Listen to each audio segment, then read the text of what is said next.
જય શ્રી કૃષ્ણ. અમે કોડીનાર તાલુકાના બોડવા ગામના છે. મારે છે આ 2 દીકરીઓ 2 દીકરા. પછી અમે ત્યાં જ રહેતા હતા બોડવામાં અને જમીન બધી વાતા હતા. અને પછી ત્યાં કઈ ધંધો નતો, કઈ જમીનમાં પાકતું નહીં. પછી અમે અહીંયા મુંબઈ આવ્યા કમાવા માટે.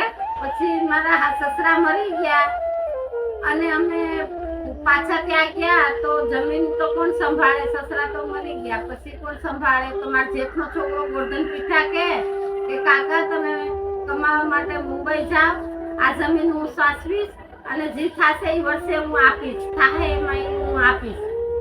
પછી એને સોંપી અને મુંબઈ આવ્યા કમાવા માટે.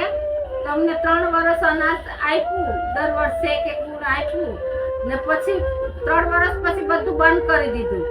ને પછી પાછા અમે 2 વર્ષ કઈ બોલ્યા નહીં ને પાછા ગયા તો કે